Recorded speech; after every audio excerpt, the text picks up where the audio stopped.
দেন ওই যে আহ, কি block flow diagram reduction. Reduction করছি। জাস্ট ওইখানে শেষ করে দিয়েছি সেটা নাকি এটা সিগন্যাল ফ্লো গ্রাফ সম্পর্কে কিছু বলেছিলাম? কিছু বলিনি না? না স্যার, না স্যার, তেমন কোনো গ্রাফ তো বলেননি আচ্ছা মনে হয়। ঠিক আছে, তাহলে অন্য সেকশনে বলেছি।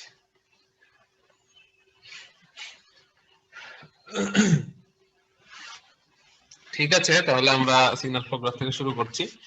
তো এখানে দেখেন সিগন্যাল ফ্লো গ্রাফ হলো জন মেসন নামে একজন আছেন, স্যামুয়েল জেফারসন মেসন আর কি। উনি একটা গ্রাফের রিপ্রেজেন্টেশন করেছিলেন। সেটা হলো আপনার, এটাকে বলা হয় ওই ব্লক ডায়াগ্রাম রিডাকশনের যে প্রবলেমটা আছে সেটা হলো অনেক বিশাল হয়ে যায় এবং একটু বেশি লেংদি হয়ে যায় প্রসেসটা। তো এই লেংদি প্রসেসটাকে ছোট করার জন্য আমাদের যে সিস্টেমটা সেটা হলো আমাদের এই signal flow graph. Signal flow গ্রাফকে আবার আলাদা আলাদা করে যদি আমরা বলতে চাই তাহলে এটাকে এইভাবে লেখা হয় S F G. S F G এটাকে বলা হয় সিগন্যাল ফ্লো গ্রাফ। তাহলে এটাও এক ধরনের কি ছবি, গ্রাফ নিয়ে তৈরি করা বা এরকম গ্রাফ থেকে আমরা এটা বানানোর চেষ্টা করবো আর কি। তো ওকে, তাহলে এটা কিভাবে হয় দেখেন তো। আবিষ্কার করেছেন কে? এটা স্যামুয়েল জেফারসন মেসন, উনি এটা তৈরি করেছেন। আচ্ছা, এর অ্যাডভান্টেজ কি? অ্যাডভান্টেজ হলো এই যে মেসেন্স যে গেইন ফর্মুলা আছে, গেইন ফর্মুলার মাধ্যমে আমরা ইজিলি বের করতে পারি, আমাদের ট্রান্সফার ফাংশন ইজিলি বের করে নিতে পারবো। আচ্ছা, তাহলে দেখেন এই signal flow graph consists of a network in which nodes are connected by directed branches. তো অনেকগুলো ব্রাঞ্চ থাকে, নোডগুলো কানেক্টেড থাকে। এটা কিভাবে হয় এগুলো নিয়ে ব্যাখ্যা করবো আমি, সমস্যা নেই। তবে একটা সংজ্ঞাটা হলো যে আমাদের একটা সিগন্যাল ফ্লো গ্রাফ আসলে কি জিনিস, এটা এটা ডেপিক্ট করে, মানে ব্যাখ্যা করে, বর্ণনা করে, চিত্রায়িত করে দ্য ফ্লো অফ সিগন্যালস। আপনাদেরকে আমি যখন ব্লক ডায়াগ্রাম পড়িয়েছিলাম তখন একটা জিনিস বলেছিলাম যে আমাদের ব্লক ডায়াগ্রাম তৈরি করার সময় এ টু জেড সবগুলা জিনিসকে আমাদের কি করতে হবে, বের করে নিয়ে ওগুলা ব্লকের মধ্যে বসাতে হবে, যাতে আমরা এক জায়গা থেকে আরেক জায়গায় যাওয়ার সময় ইজিলি বুঝতে পারি যে আসলে কোন অংশ থেকে কোন অংশে আমাদের সিগন্যালটা ফ্লো হয়েছে। যেমন আপনাদেরকে আমি দেখিয়েছিলাম যে একটা ব্লকের মধ্যে যখন ইনপুট হিসেবে আমরা ধরেন ভোল্টেজ দিলাম, তখন ওই ব্লকটার মধ্যে রেজিস্ট্যান্স আছে মনে করেন, ওই রেজিস্ট্যান্সের সাথে ওই ভোল্টেজে গুণ হয়ে কি হবে, তারপরে বার করবে কি আমাদের কারেন্ট হিসেবে কিন্তু বের হয়ে গেছে, এরকম একটা বিষয় কিন্তু আমাদের ছিল। V naught minus V one, এটা আবার ওয়ান বাই আর ওয়ান এর সাথে গুণ হয়ে আমরা এটা আই টু হিসেবে বের হয়ে গেছে, এরকম অনেকগুলো জায়গায় আমরা দেখেছিলাম। তো সেম প্রসেসে এটা কি করে, আমরা অনেকগুলো নন লিনিয়ার ইকুয়েশন থাকতে পারে, অনেক রিলেশনশিপ থাকতে পারে ভেরিয়েবল গুলোর মধ্যে, এটাকে একটা পয়েন্ট থেকে আরেকটা পয়েন্টে কিভাবে ফ্লো হচ্ছে এইসব জিনিসগুলো আমরা এই সিগন্যালের ফ্লো যে গ্রাফটা আছে এটার মাধ্যমে দেখতে পাই।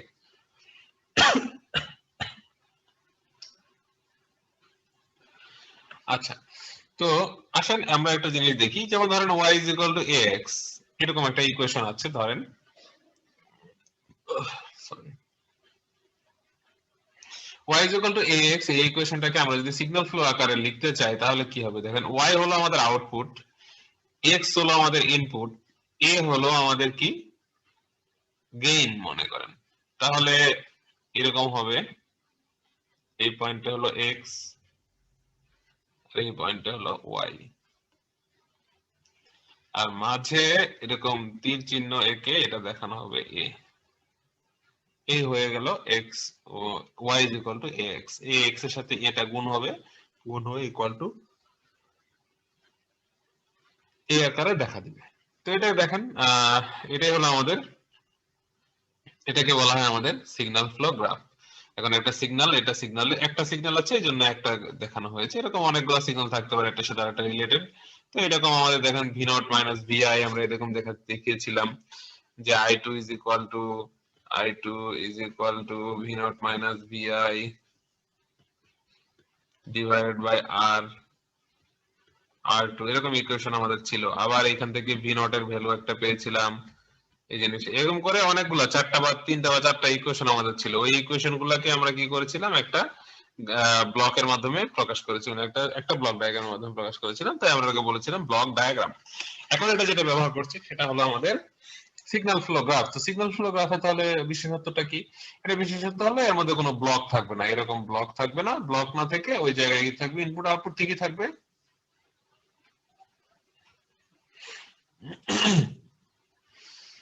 এই জায়গায় কোনো ব্লক থাকবে না, থাকবে কি ইনপুট এবং আউটপুট, এক্স এবং ওয়াই দুইটা ঠিকই থাকবে। জাস্ট এর মাঝখানে যে আমাদের ইয়েটা আছে, ট্রান্সমিটেন্সটা আছে, এটা এ আকারে প্রকাশ করা হবে, অথবা এখানে যে এরকম তীর চিহ্নের পাশে এরকম করে লেখা থাকবে। তো এই জিনিসটা দেখি আমরা এখন এখানে এই y ax এরটা কিভাবে এসেছে দেখেন।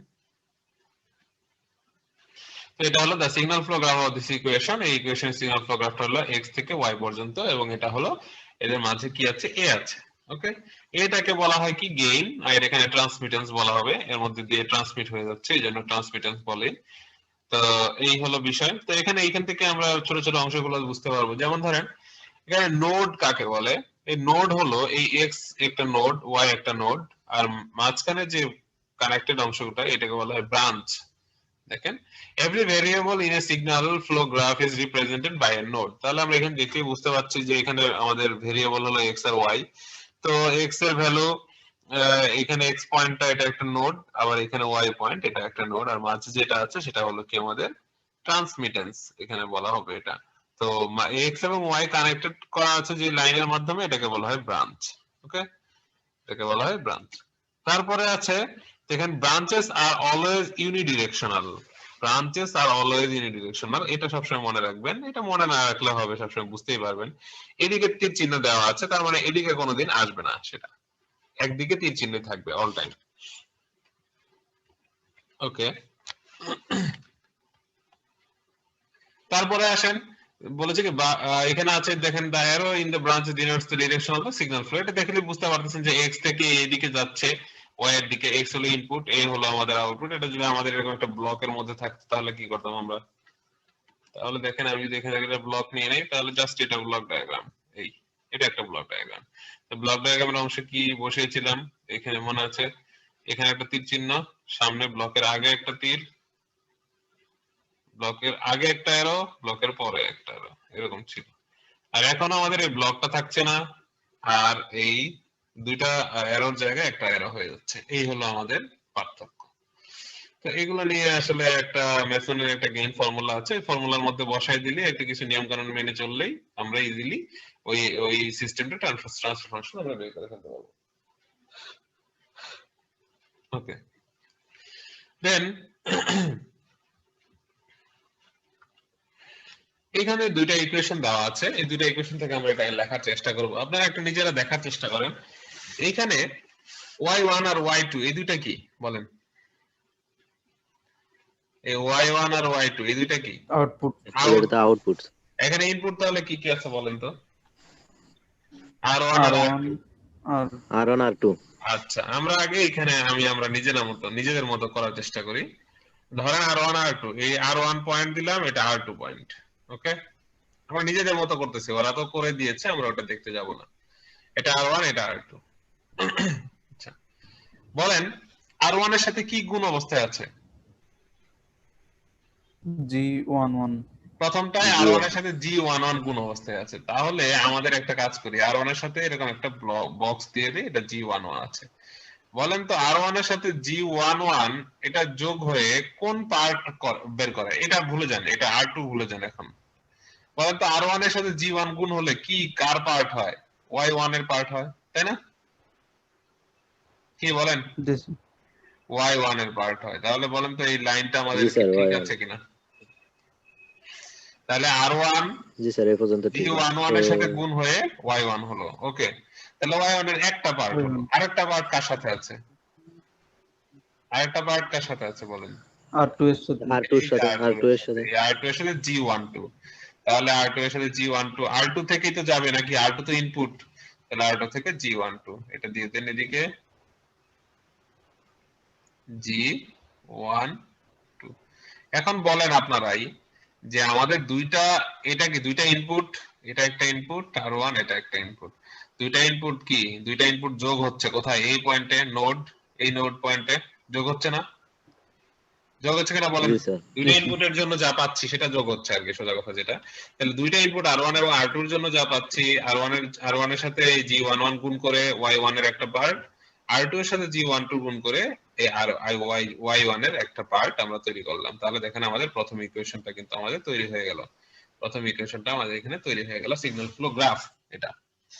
এখন আসেন, কথা হলো আবার আরেকটা ইকুয়েশন আছে Y2 এর সাথে। তো Y2 যদি আমরা বের করতে চাই তাহলে কার সাথে তুলনা করতে হবে? R1 আর R2, আবার ইনপুট R1 R1 R2। আর ওকে, তাহলে এখানে R1 এর সাথে কোনটা হবে? G21। G21 G21 গুণ হয়ে কি হবে? Y2 হবে। এটা ভুলে Y2 গেছি আমরা ধরেন প্রথমবার। তাহলে R1 এর সাথে G2 গুণ হয়ে G21 গুণ হয়ে Y2 হবে। তাহলে আমরা এখানে লিখি, এটা হলো Y2। তো Y2 তো আর একটা দিয়ে হয় না, দুইটা পার্ট আছে ওর। তার একটা কি, আর এটা হলো R2 এর জন্য, সরি এটা হলো G22 হবে মাঝেরটা, এটার জন্য পেয়েছি আমরা। আমি একটু বলতে ভুল করে ফেলেছি। আচ্ছা ওকে, তো এটা আমরা প্রথমবার ভুলে যাই G1 এর জন্য। আচ্ছা ওটা করলেও হবে আমরা যদি নিয়ে আসি। আচ্ছা যাই হোক, আমরা এটা বলার চেষ্টা করি। R2 এর সাথে G22 আছে, তো আর G22 এখানে দিয়ে দিলাম, G22। এটা হলো R2 এর সাথে G22 গুণ হয়ে Y2 হলো। ওকে, এটা একটা পার্ট হলো, এই পার্টটা। এই পার্টটা হয়ে যাওয়ার পরে এখন বাম পাশের পার্টটা দেখি। আবার আপনি যদি বাম পাশের পার্ট দিতেন সেটাও সমস্যা ছিল না, এটা আগে নিলেও হতো, একই কথা। তো এটা R1 এর সাথে আছে, তো R1 এর সাথে যদি থাকে তাহলে আমাদের এখান থেকে আসবে, এই R1 থেকে আসবে, তাহলে এটা R1 থেকে এখানে যাবে। তো এটা হয়ে যাবে আমাদের কত? G21। G21, তাই না? 21। এই হলো জি আমার স্যার। Signal flow graph. কারো কি বুঝতে অসুবিধা হলো কিনা বলেন? না স্যার। না স্যার, সহজ আছে। ওকে, তাহলে এটা গেল একটা। এইরকম ভাবে, জাস্ট এরকম ভাবেই আমাদের ব্যাখ্যাগুলো করতে হবে। তারপরে আসেন, এইখানে দেখেন তো, এখানে আপনারা নিজেরা বলেন এটা কিভাবে হবে। আমি এটা মুছে দেই, আমি এটা ঢেকে দিচ্ছি। বলেন এখানে কোনটা ইনপুট কোনটা আউটপুট, এটা আমাকে নিজেরা বলবেন আপনারা। সেখানে তো বলা আছে R1 R2 ইনপুট, এবং হ্যাঁ, এখানে বোঝাই যাচ্ছে যে ইকুয়ালের ওই পাশে কোনটার সাথে যেটা কেমন ওইটা হবে আউটপুট। বলেন? এখানে ইনপুট তো হচ্ছে আপনার R1 R2, হ্যাঁ, তাহলে এখানে X1 X1 এর সাথে আমাদের একবার মানে এখন একটা আউটপুট। X1 থাকতেছে আর A11 হচ্ছে যাচ্ছে গুণ, একটা ফিডব্যাকের মতো পার্ট নাকি এটা? থাকতেছে আর তাহলে R1 থাকতেছে ইনপুটে। তাহলে এটা কিভাবে হবে বলেন? স্যার এটা যেহেতু X1 X2 আছে আউটপুট, আবার এর সঙ্গে গেইন গুণ আছে, তাহলে মানে ফিডব্যাক একটা নেটওয়ার্ক হবে এরকম। আচ্ছা ওকে, ফিডব্যাকের মতো, তাই তো? আচ্ছা আচ্ছা, সমস্যা নেই, বলছি।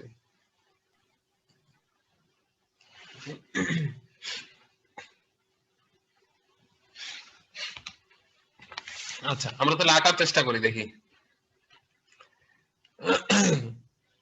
প্রথমে A11 আছে, X1 আছে, X2 আছে, R1 আছে, R1 আর R2 এটা চিন্তা করে নিই আমরা। ধরেন R1, এটা R1 ইনপুট ধরেন, ঠিক আছে, ইনপুট নিয়েছি। তা R1 এর সাথে R1 যদি ইনপুট হয়, এখানে দেখেন তো X1 এর সাথে সম্পর্ক কি, X1 X2 এর সাথে সম্পর্ক কি? এখানে দেখেন R1 ইনপুট দেওয়া আছে, X1 X2 কি আউটপুট দেওয়া আছে। এখানে আবার আউটপুটের সাথে কিন্তু ইনপুট গুণ হচ্ছে। দেখেন এখানে কিন্তু একটু উল্টা, সরি, আউটপুটের সাথে ইনপুট গুণ হচ্ছে না, আউটপুটের সাথে ট্রান্সমিটেন্স গুণ হচ্ছে। তাহলে আমরা এখান থেকে এরকম একটা ইয়েতে পৌঁছাতে পারি, যেমন ধরেন, সরি এটা চলে আসলো তো, যেমন ধরেন R1 এর সাথে যদি আমরা চিন্তা করি তাহলে এরকম R1 এর সাথে যোগ অবস্থায় থাকবে কি কি, একসাথে আসি। এখানে X1 ধরেন R1 ইনপুট, R1 হলো আমাদের ইনপুট আর X1 হলো আমাদের আউটপুট, তো এটা আমরা আলাদা করে নিলাম।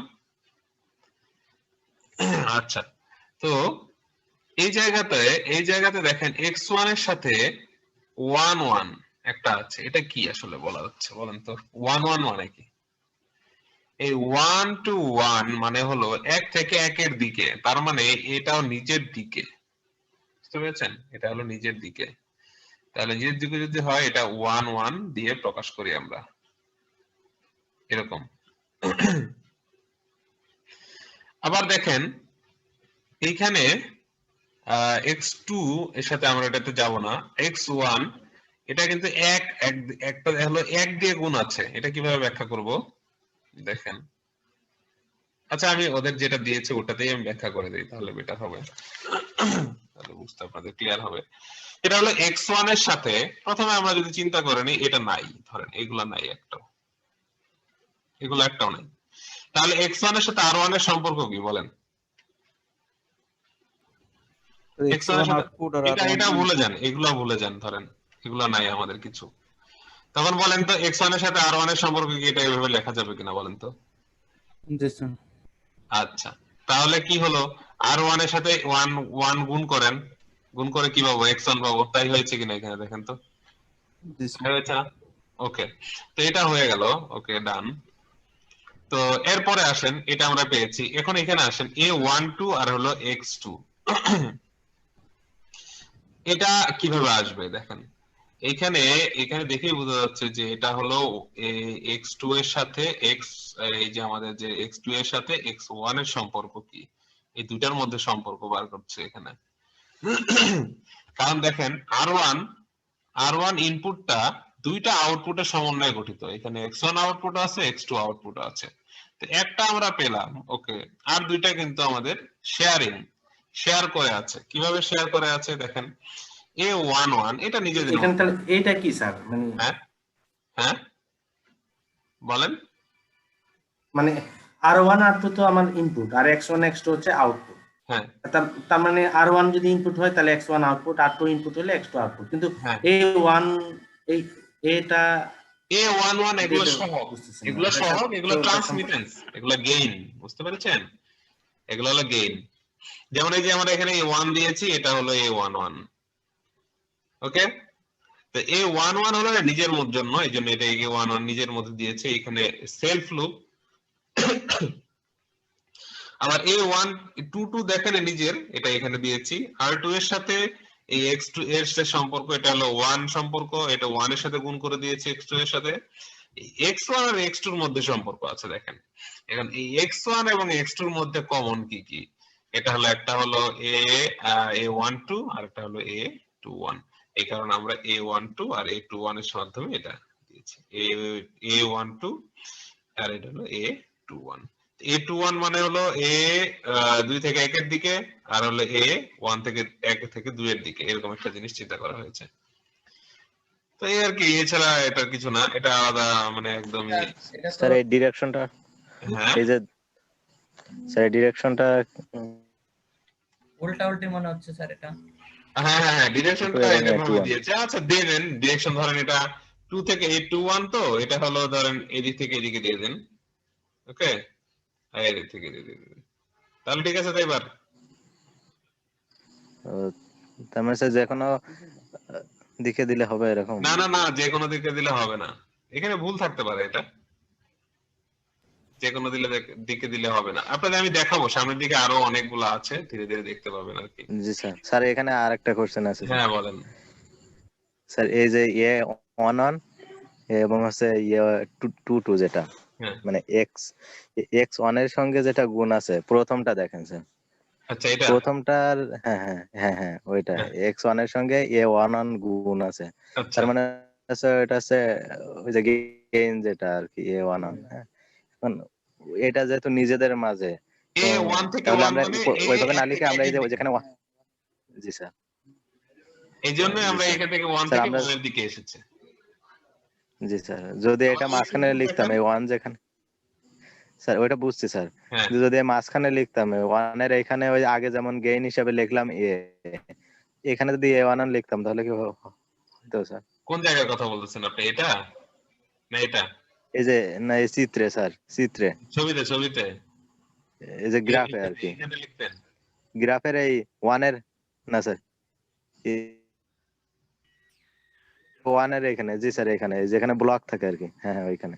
এখানে এটা জি স্যার, ওইটা আমরা এই মাঝখানে লিখলে তো হবে? এদিকে লিখলে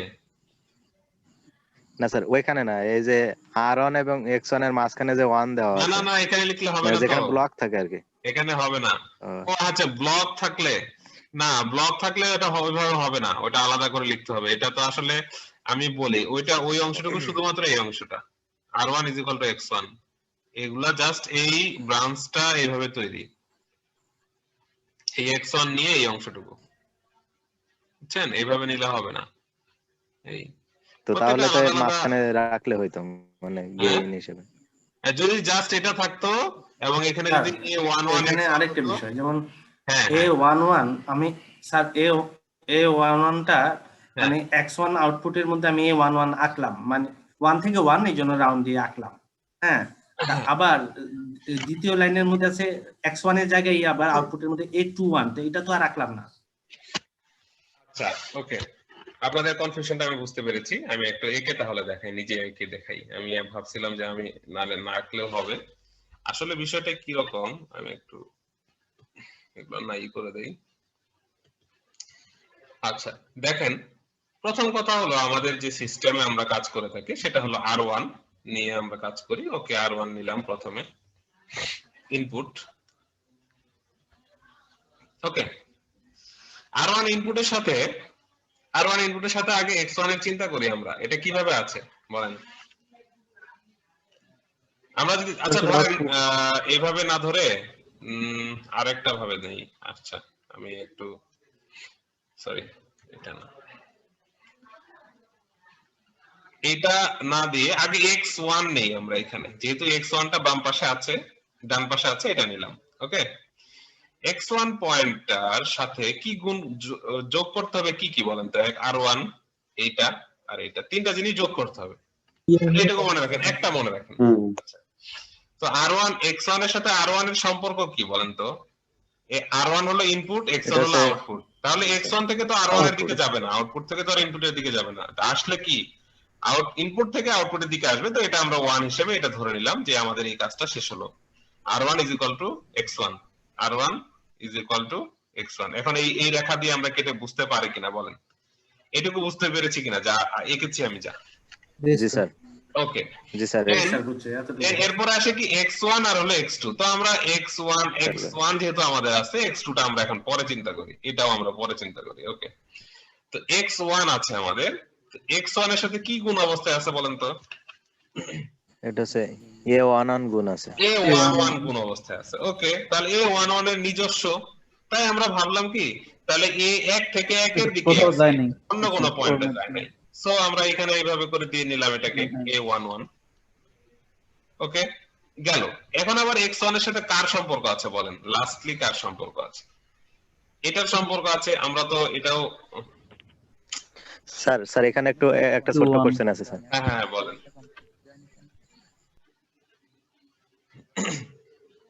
হ্যাঁ বলেন, সমস্যা নেই, স্যার শুনছি। এই যে A11, এখানে যদি শুধু A1 থাকতো তাহলে তো আমার A1 থাকতো, তাহলে তো এই A1 টা এই মাঝখানে বসতো আর কি, মানে না যেখানে না 1 না, মাঝখানে কোথাও বসতো না, এটা যা আছে সেটাই বসতো, যে A11 এর জায়গায় বসতো।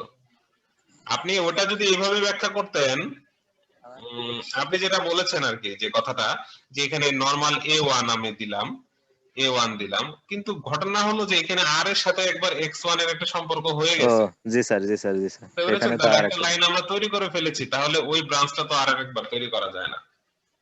কথাটা বুঝতে পেরেছেন? জি। এটাই হলো আমাদের তাহলে স্যার বিষয়। যদি A1 R1 থাকতো একসাথে তাহলে হয়তো মনে হয়। হ্যাঁ, তাহলে অবশ্যই এখানে A1 বসতো, R1 এর সাথে জি, স্যার। অবশ্যই A1 বসতো। জি স্যার, এখানে বুঝতে ঠিক পেরেছেন আছে। কথাটা? এটাই। জি তো স্যার। এখন আমাদের দেখেন পরের অংশতে আমরা জাস্ট X2 এর সাথে A12 গুণ হবে, তো আমাদের এখানে একটা X2 নিয়ে নিলাম বাইরে, এটা আপনি যদি চান এখানে নিয়ে নেবেন তাও সমস্যা নাই, একই বিষয়। জি এখানে স্যার, ওই নিয়ে নিলাম। স্যার A1 টা মুছে দেন স্যার। হ্যাঁ, ও হ্যাঁ, A1 টা মুছে দিতে হবে। হ্যাঁ, তো এটা ধরেন এটা এরকম অবস্থায় আছে। ওকে, তাহলে এখন যে অংশটা আছে সেটা হলো আমাদের X2 এর সাথে সম্পর্ক X1 এর। তাহলে x1 এর সাথে x2 এর সম্পর্ক, তাহলে এর মধ্যে সম্পর্ক কি a12, তাহলে 12 মানে এদিক থেকে এদিকে, তো এটাকে আমরা x a12 হিসাব করে নিলাম। এটা আসলে আমরা যদি চিন্তা করি যে এটা হলো ইনপুট, এটা হলো ইনপুট, এটা আউটপুট, তাহলে আমাদের a1 থেকে 2 এর দিকেই হয়। ওকে, মানে এই ক্ষেত্রে ইনপুট আর আউটপুট আর কি। তাহলে দেখেন আমাদের এখন কিন্তু তিনটা অ্যাড হয়ে গেছে, প্রত্যেকটা কিন্তু আমরা এখান থেকে পেলাম। স্যার বুঝি নাই স্যার, কোনটা বুঝেন নাই? স্যার নেটের প্রবলেম তো স্যার, মানে আটকে আটকে আসছিল আর কি। জি স্যার, ঠিক আছে স্যার, তিনটা অ্যাড হয়ে গেছে স্যার। আচ্ছা, নেটের প্রবলেম, আমি আবার বলছি, এখানে তিনটা ইকুয়েশন, তিনটা পার্ট আছে ইকুয়েশনটার। একটা হলো x1 সমান r1, তো x1 সমান r1 আমরা পেয়েছি, এটা আমরা জানি r1 হলো আমাদের ইনপুট আর x1 হলো আউটপুট। সো এখান থেকে এদিকে এসেছে 1 দিয়ে গুণ করে দিলে r1 x1, এটা আমরা পেয়ে গেলাম প্রথম অংশটা। সেকেন্ড অংশটা হলো স্যার এটা। ওয়ানটা আসছিল স্যার, মানে ওই যে r1 দেখা নাকি স্যার? এই r1 এর সাথে 1 গুণ অবস্থায় আছে, আর কিছুই না। এই মানে এখানে কোনো গেইন নাই, যেন 1 ধরে এই নাই, নিচ্ছি। এজন্য 1। ও ওকে, তো এইভাবে করেই সেমটাও একই, পরেরটাও একই বিষয়। দেখেন x2 এর সাথে r2, তো x2 এর সাথে r2 আসলে এটা তো r2 ইনপুট আমাদের বলেই দিয়েছে, এখানে r2 হলো ইনপুট।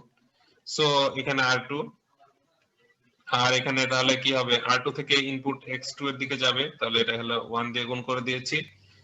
আর এখানে কার সাথে সম্পর্ক আছে, a2 x2, তাহলে নিজের সাথেই নিজের সম্পর্ক, এটা লুপ। তো এটা এখানে দেওয়া হয়েছে a22 আকারে। আর একটা হলো x2 শর্ট সার্কিট ধরতে পারি, তো x2 এর সাথে x1 সম্পর্ক যদি হয়, তাহলে এটাকে আমরা এদিকে দিয়ে দিয়েছি, তো এটা এরকম হবে a21। ওকে, জি স্যার, বুঝছি স্যার। আশা করি বুঝতে জি পেরেছেন। স্যার, ঠিক আছে। জি স্যার বুঝছি। আচ্ছা, তাহলে চলেন নেক্সটটা দেখি আমরা। এখানে যেটা বলা হয়েছে, কয়েকটা ইকুয়েশন দিয়েছে, এই ইকুয়েশন গুলো থেকে বের করতে হবে আমাদের। তো এটার জন্য একটা নিয়ম আছে, রুলগুলোর মধ্যে প্রথম রুলটা হলো, আমাদের দেখেন x0 x1 x2 x3 x4 কয়টা আছে এখানে, x0 থেকে শুরু করে 5টা। হ্যাঁ, 5টা নোড আগে আপনারা এঁকে নেবেন, 5টা নোড আগে এঁকে নেবেন। ওকে, 5টা নোড, তাহলে এটা কত, x0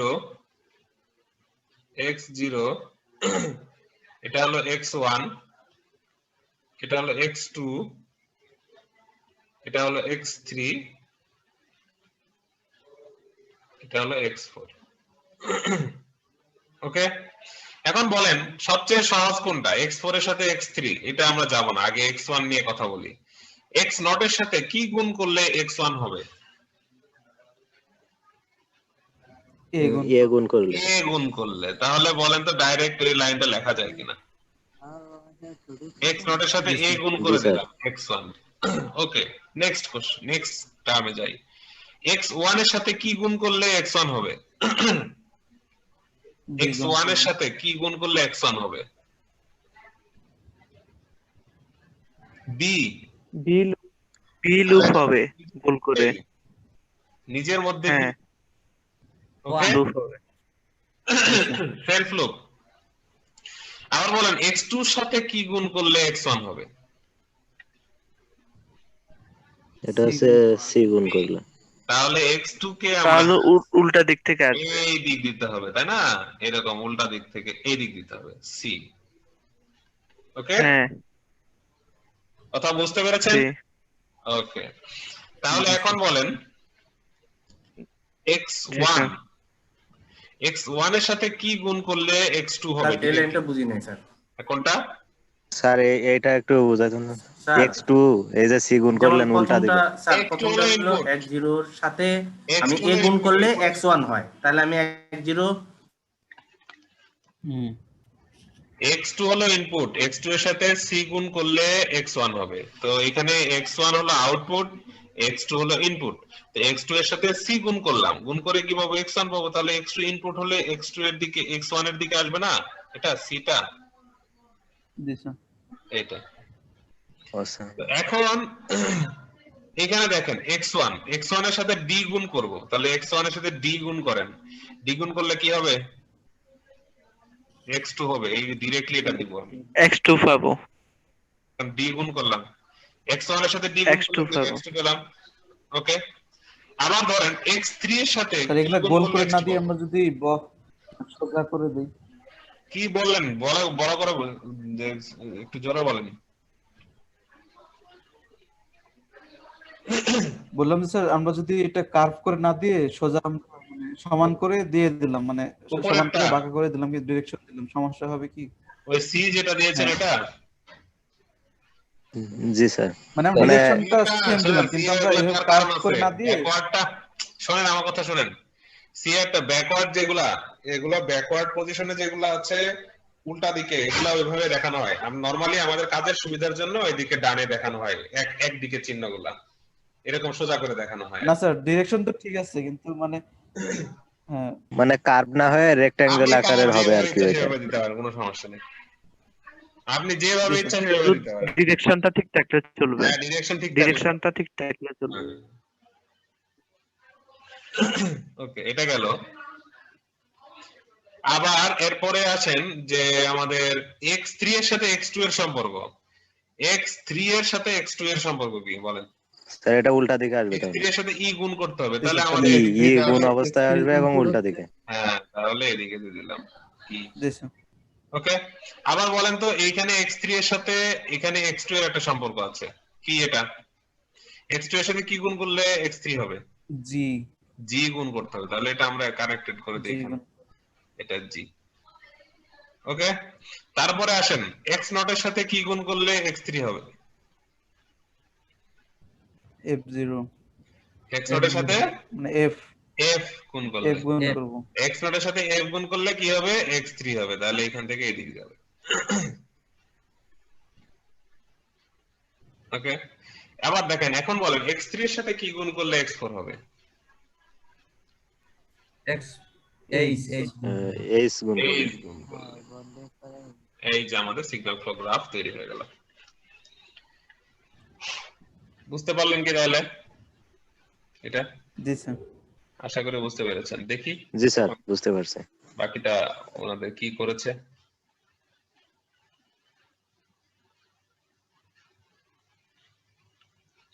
দেখেন আমরা যেটা করেছি ওটা একটু উলট পালট করে নিয়ে করেছে আর কি। x1 এর সাথে b, x0 এর সাথে x1, তারপরে x2 থেকে ঠিক আছে স্যার। এসেছে, আবার x3 থেকে x2 এদিকে এসেছে, আর সবগুলা একই জিনিস আপনারা যেভাবে করেন আর কি। তো আমরা নরমালি এই জিনিসটাকে ফ্লোটা দেখানোর জন্য আমরা নরমালি এই স্ট্রেট লাইনগুলা একটা ডিরেকশনে দেখানোর চেষ্টা করি। এটাতে একটা সুবিধা আছে, আমাদের যখন ফরওয়ার্ড পাথ বের করতে যাব তখন এটা সুবিধা হয়। বাট আপনি যদি দুদিকে দেন কোনো সমস্যা নাই আর কি, আপনি যেদিকে দিতে চান অসুবিধা নেই। স্যার বিটা আরেকবার একটু, মানে বিটা একটু আরেকবার ভালো করে কোনটা বুঝতে পারি না। এই বি বি এর বি যে আসলো স্যার। আচ্ছা, এই দেখেন বি এরটা যেটা বার করলাম এটা x1 না, এখানেও তো x1, তো ইনপুটও x1 আউটপুটও x1, তাহলে আপনি কিভাবে কি হ্যাঁ, করবেন? তাহলে তো ছোট এটা হয়ে যাচ্ছে বিটা রাউন্ড। তাহলে ইনপুট শুরু হবে, আউটপুট এখানেই শেষ হবে, তাই না? ওকে স্যার, এই জন্য আর কিছু না। চলেন নেক্সট দেখি আমরা, এটা অনেক বড় স্যার স্লাইড। একটা ব্রেক দেন স্যার। আচ্ছা ঠিক আছে, একটা ব্রেক নেন। তাহলে কয়টা বাজে এখন?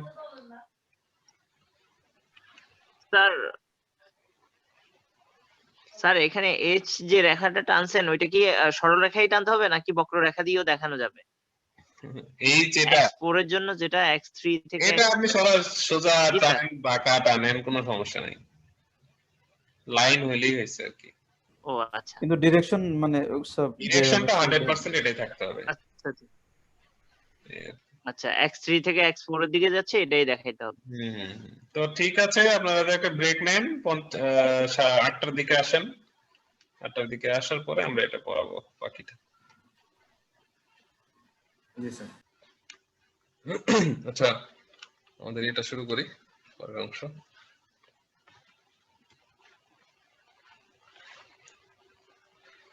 তো দেখেন এখানে যে জিনিসটা বলা আছে সেটা হলো টার্মিনোলজি, কিছু এগুলো সম্পর্কে আমরা আগেই পড়ে নিয়েছি, এজন্য আমি এগুলা স্কিপ করে যাব।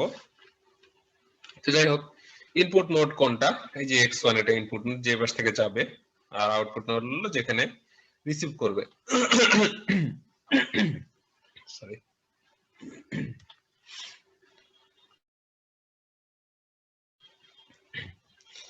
আচ্ছা, তো an output node or sync content only the incoming branches, যেখানে শুধুমাত্র ইনকামিং ব্রাঞ্চেস গুলো আসবে, মানে যেখান থেকে যাবে না অথবা কোন কোথাও, এটা মানে যেখানে শুধুমাত্র আসবে আর যেখান থেকে যাবে, এটা হলো যেখান থেকে যাবে সেটাকে বলা হবে ইনপুট নোড, আর যেখানে শুধুমাত্র আসবে সেটাকে বলা হয় আউটপুট নোড।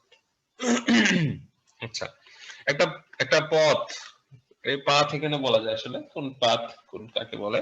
এই যে x1 থেকে শুরু করে x1 থেকে x2, x2 থেকে x3, x3 থেকে x4 এরকম যদি যায় তাহলে এটাকে একটা পাথ বলবো আমরা আর কি।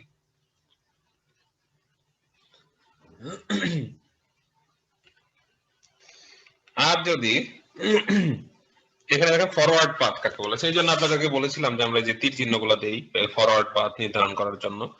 দেখেন ফরওয়ার্ড পাথ হলো এই ইনপুট থেকে আউটপুট পর্যন্ত আপনি যদি পৌঁছাতে পারেন যে কোনো ভাবে, তাহলে যেভাবে পৌঁছাবেন ওইটাকে একটা ফরওয়ার্ড পাথ হিসেবে ধরবো আমরা। এরকম ফরওয়ার্ড পাথ অনেকগুলো থাকতে পারে, আবার একটাও থাকতে পারে। তো এরকম কিরকম হবে দেখেন, x1 থেকে x2 আমাদের আগে বলে নেই, x1 হলো আমাদের ইনপুট, x2 হলো আমাদের আউটপুট। তো x1 থেকে আমরা যদি x2 তে যেতে চাই তাহলে শুরু করলাম x1 থেকে x2, x2 থেকে x3, x3 থেকে x4। তাহলে দেখেন এখানে আমাদের ফরওয়ার্ড পাথ হলো এটা। এই যে দেখেন আমরা একটা ব্লু লাইন এদিকে আসবে, এটা হলো আমাদের একটা forward path. x1 to x2 to x3 to x4, এটা একটা ফরওয়ার্ড পাথ। ওকে, আর একটা ফরওয়ার্ড পাথ আছে এখানে, দেখেন এটা কিভাবে হয়। এটা একটা ফরওয়ার্ড পাথ, এই যে দেখেন এই যে লাইনটা আসলো x1 থেকে x2 দেন x4, এটা হলো একটা ফরওয়ার্ড পাথ। x1 থেকে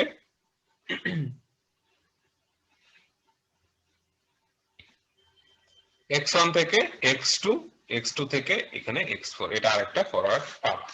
এগুলো নিয়ে আমাদের কাজ করতে হবে, এই জন্য আমি এত কিছু বলা। আচ্ছা, ফিডব্যাক লুপ কোনটা? দেখেন ফিডব্যাক হলো এইটা একটা ফিডব্যাক লুপ। তো এটা দেখলে বুঝতে পারবেন, এটা হলো একটা, এটা হলো x2 থেকে x3, x3 থেকে x4, এটা একটা ফিডব্যাক লুপ। যেমন ধরেন কিভাবে দেখাই, এই x2 থেকে x3, x3 থেকে x4, আবার x4 থেকে x2, না এই পর্যন্ত x4 পর্যন্ত, এটাকে ফিডব্যাক লুপ বলা হচ্ছে। কিন্তু আসলে সরি, এটা ফিডব্যাক লুপ না, এটা হলো একটা এটা একটা পাথ দেখানো হচ্ছে। তো পাথটা এইভাবে হয় না আসলে, এটা ভুল আছে, এটা আগের অংশটা, এটা দেখার দরকার নেই আপনাদের। তো আমি যেটা বলতে চাচ্ছি সেটা হলো এইটা, এই x1, x2, x3, x4, এটা তো আপনাদের আমি দেখালামই। আচ্ছা, এখন একটা ফরওয়ার্ড পাথ, ফিডব্যাক পাথ দেখাতে যাচ্ছি। এটা একটা ফিডব্যাক, যেমন x2 থেকে শুরু করে x3 তে আসলো, x3 থেকে আবার x2 তে গেল, এটা একটা লুপ এবং এটা একটা ফিডব্যাক লুপ। এটা একটা ফিডব্যাক লুপ। যেমন ধরেন এটা কিন্তু একটা লুপ হবে না, যেমন আগেরটা যদি আমরা যাই, এটা কিন্তু একটা লুপ হবে না। যেমন x2 থেকে x3, x3 থেকে x4, আবার এদিকে কিন্তু আসতে পারতেছি না আমরা, এটা হলো উল্টা দিকে ডিরেকশন। সো এটা আমাদের লুপ হবে না। ওকে, এটা লুপ হবে না। তো লুপ আমাদের আছে হলো শুধুমাত্র এটা। তো কোনটা লুপ আমাদের এখানে দেখেন, x2 থেকে x3, x3 থেকে এখানে আবার x2, এটা একটা ফিডব্যাক পাথ। ফিডব্যাক পাথ, ওকে। ফিডব্যাক হয়েছে কেন? কারণ আমরা যদি এই অংশটার ক্ষেত্রে ধরি শুধুমাত্র, তাহলে এটা হলো ইনপুট, এটা হলো আউটপুট। তো আউটপুটটাকে আবার ইনপুটে আমরা ফিড করেছি, এই জন্য এটাকে বলা হয় ফিডব্যাক পাথ। আবার এই হ্যাঁ স্যার নেট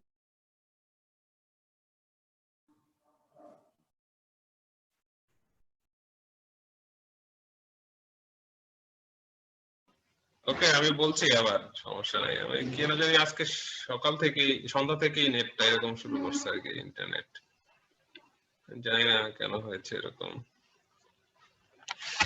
কোন অংশটুকু পর্যন্ত শুনেছেন আপনারা? ওইটুকু থেকে আবার বলি, কোন পার্টটুকু পর্যন্ত শুনেছেন?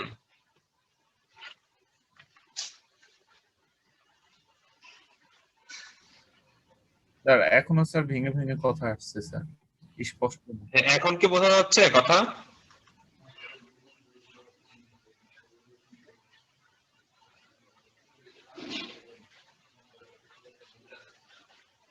এখন কি আমার কথা শুনতে পাচ্ছেন?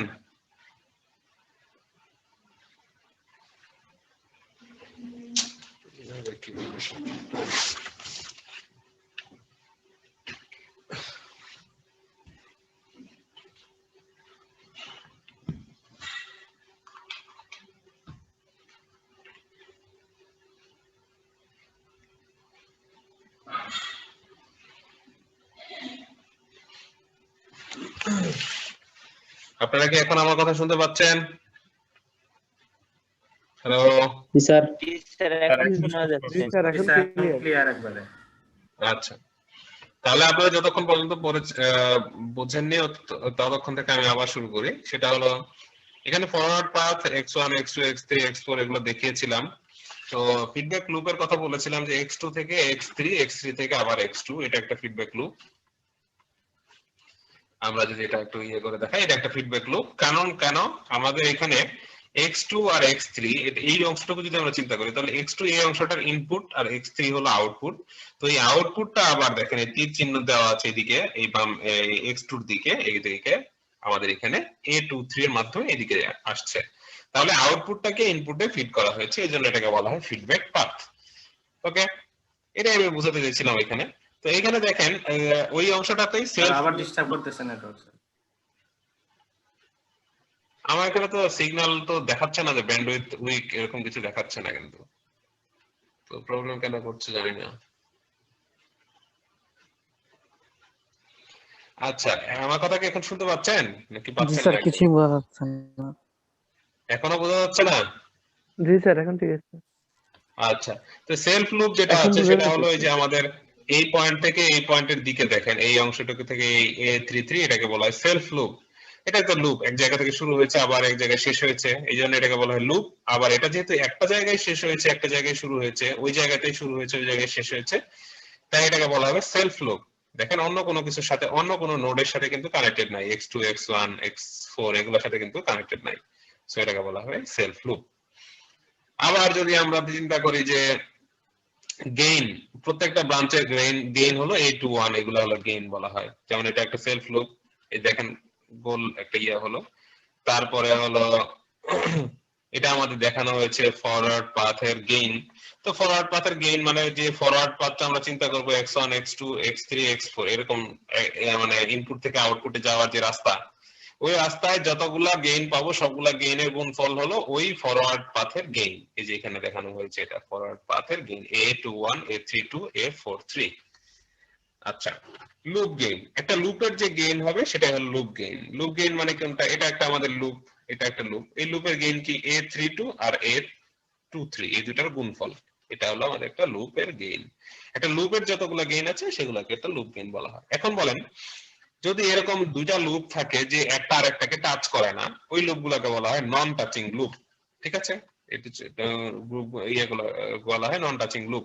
আর যদি একটা আরেকটাকে টাচ করে, যেমন ধরেন এইখানে এই এই লুপ, এটা একটা লুপ, এখান থেকে এখানে এখানে এদিকে এসে শেষ হয়েছে, আবার এটা একটা লুপ, এই দুইটা লুপ কিন্তু একটা আরেকটাকে টাচ করে নাই, সো এগুলাকে নন টাচিং লুপ বলা হয়।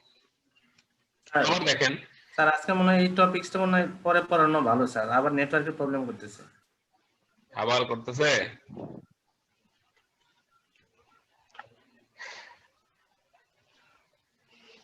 আচ্ছা দেখেন যতদূর পর্যন্ত পড়ানো যায়। স্যার স্যার আজকে স্যার সমস্যা হতেছে আজকে স্যার। স্যার এই টপিকটা আজকে পড়াইয়েন না স্যার, কিছুই বুঝতেছি না। কথা কেটে কেটে আসতেছে। কিছুই বোঝা যাচ্ছে না স্যার। জি স্যার। কিছুই শুনি। আচ্ছা, আপনাদের কথা আমি ঠিকই বুঝতে পারছি কিন্তু বুঝলাম না ব্যাপারটা। স্যার টাইম এমনি শেষ, আজকে আর নিউ টপিকস থাক না। আচ্ছা, নিউ টপিকস না, এটা নিউ টপিকস না, এটা হলো ওই আগেরটাই, জাস্ট এখানে হলো ইয়া আর কি। আপনারা দেখেন এখানে R1 থেকে শুরু করে এখানে বলেছে যে কোনটা কি। শুক্রবারে পরীক্ষা দিয়ে পরে একদিন সময় হাতে পাবো, পরে শনিবারে পরীক্ষা দিতে পারবো। এটা স্যার বলেন। আর এই সাবজেক্ট যে এলো একটা ধাক্কা দিছে স্যার, আসছে না ভাই? সবচেয়ে ভালো কি স্যার, আমাদের যে ফার্স্ট ডে এক্সামটা দিলাম আমরা, এটা একেবারে কি এই কি ব্যাপার, কি বলছেন আপনারা বলেন।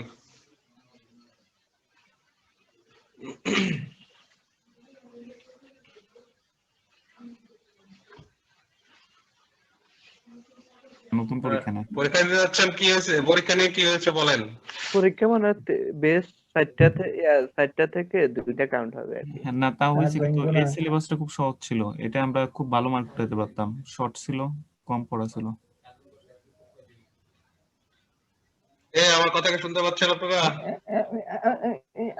কি আর খেলা করেন স্যার, আপনার কথা শোনা যাচ্ছে না স্যার। এখনো শুনতে পাচ্ছেন না? স্যার কথা কেটে আসছে, কিছু বুঝতে পারি নাই। ওকে, আমি জানি না না স্যার, সেম প্রবলেম স্যার, আগের মতোই। কখনো এরকম প্রবলেম হয়নি আমার।